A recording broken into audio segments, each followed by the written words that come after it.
my name is Miranda, and today I'm here to discuss the second episode of Shriek Week on Dimension 20.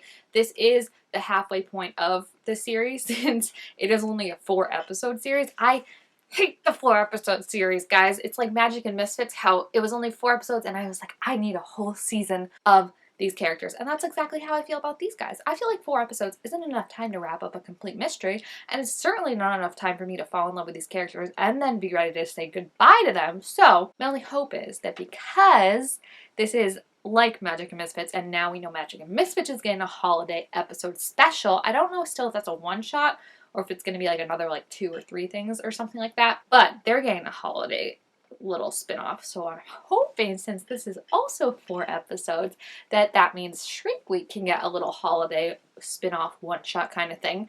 And I'm thinking the perfect time for that, the perfect time, would be Valentine's Day. I don't know if that will actually happen because there's going to be a new campaign starting in January with the OG cast, and since it is the OG cast, I'm imagining it'll be at least 10 episodes, so that would run into Valentine's Day. But wouldn't it be so cute getting a Shriek Week Valentine's Day, since it is like a dating simulator, and like that would just be hysterical. Like, what's more like antithesis, stereotypical antithesis of like love and Valentine's Day than like monsters, and just like to have them like on a Valentine's Day, I think would be really, really cute. So fingers crossed, fingers hoped, you know, all that fun stuff. So anyway, episode 2.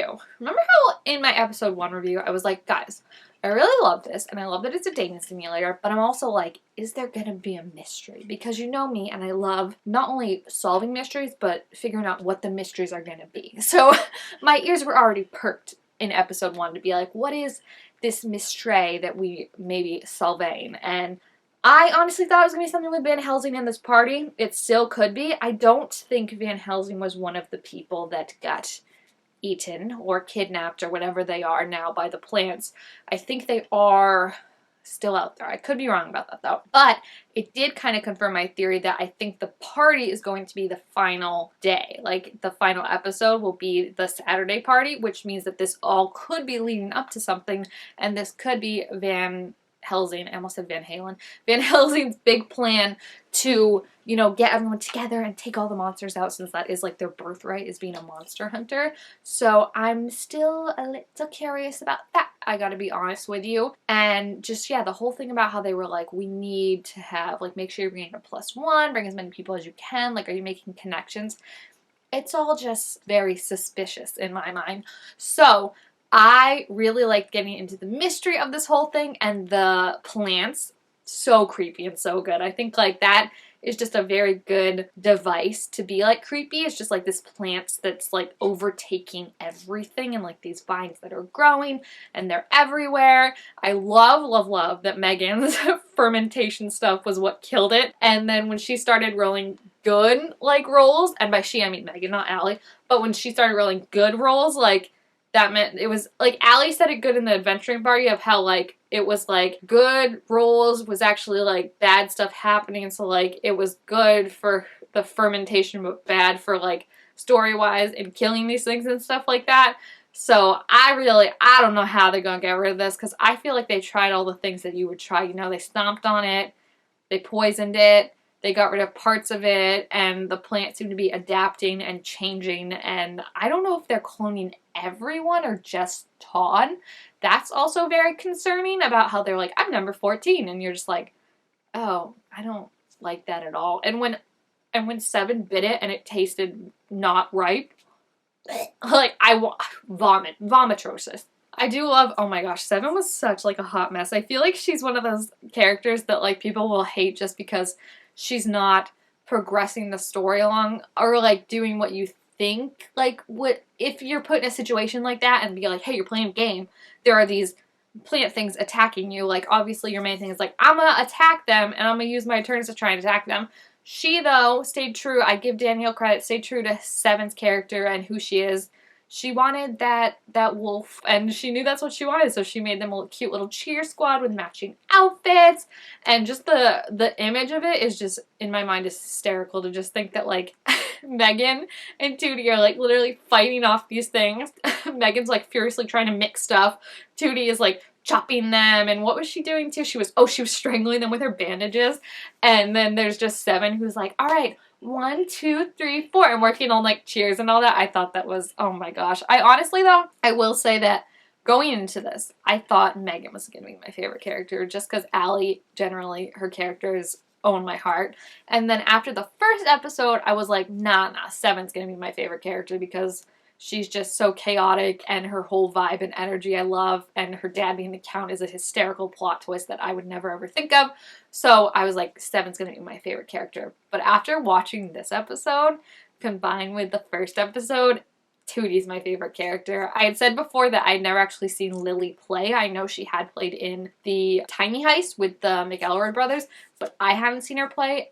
My gosh, she's just, first of all, what a funny character. And then how she plays is just so amazing. Like, she really gets into it, and I love that. But also, I'm realizing more and more that I think I am Tootie.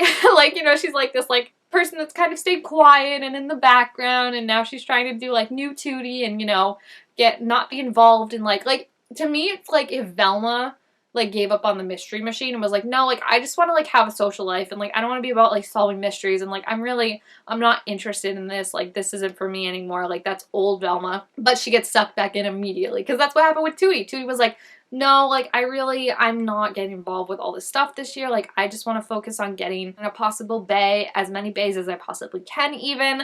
And when they had that choice of where they were going to go, when everyone was kind of like, oh yeah, we should check out what's up with the Vice team, like, that's super sus, she was like, no, thank you. I'm going to go where the boys are, thank you. And I love that for her. But then I also love that immediately she was pulled back into the situation, and rather than being like, you know what, like, no, I'm keeping myself out of it, she was like, no, I'm gonna go poison the Vice Dean, or the guy that's pretending to be the Vice Dean. That was just so funny. And she was really like, she strangled all the things, like she was the one doing that. Then she also strangled the clone Todd. And I love how like they were trying to make her feel bad about that. Like, you just killed a human person. And she was like, no, that was a clone. Like, she didn't care at all. And I love her. Like, I just feel like the juxtaposition between, like, new Tootie and old Tootie is so funny. It's like, if you've seen that Bob's Burgers episode where Tina pretends to be, like, dumb, so, like, Jimmy Jr. can save her and, like, lead the way and, like, make it look like, you know, like, guys like when they can help you. And then she realizes, like, I'm much more competent than any of them, and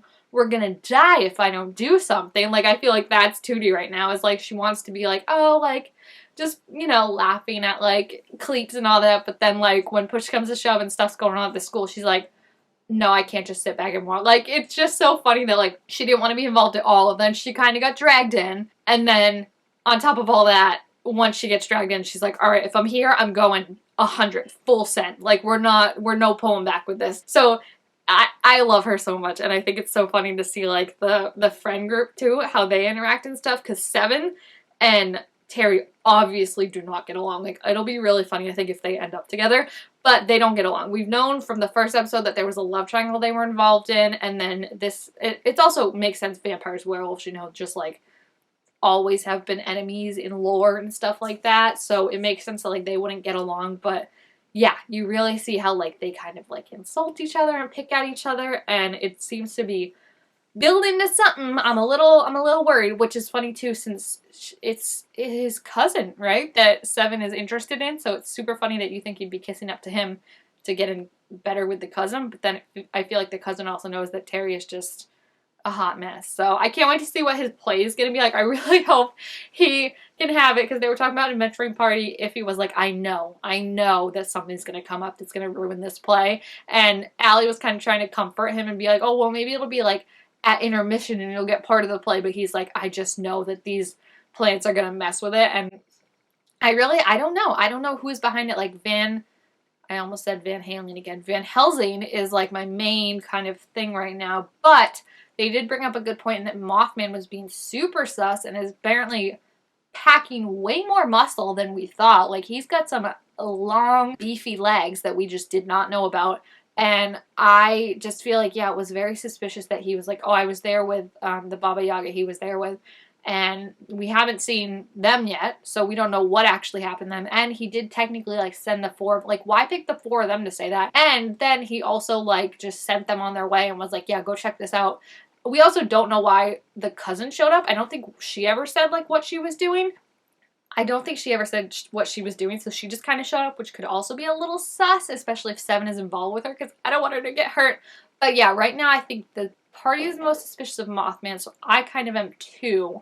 But it's just at the same time, I love Mothman, and I don't want him to be the bad guy. But it would be funny, and it makes the most sense since, yeah, he was the one that went there. We haven't seen the person he went there with, and now there's all these students that have been being led to hit the plants and are being eaten, or I don't even know where they are. They're probably under the school somewhere, like, alive, because I very much doubt that they would kill that many people, like, off-screen without us knowing, especially since they have so many, like, fascinating lores, and there's so much stuff you can do with them, but, like, my gosh, it's so weird. So yeah, I really, really love the episode. I love getting more of the mystery element of it and just seeing the characters kind of interact more and how they deal with this kind of mystery. Because it's funny, they pointed out that it is like a monster school, so like not normal things happening is the normal. So like all these people disappearing and these plants everywhere, like it's hard to get people to care because it's like, well, it's a monster school. Maybe something just happened. So it's very, very interesting and I really love it and I can't wait to see what happens in the next episode. So if you have seen the episode, please feel free to leave your thoughts and your theories down below in the comments. Also make sure to give it a thumbs up if you enjoyed it and I will see you guys next time. Bye!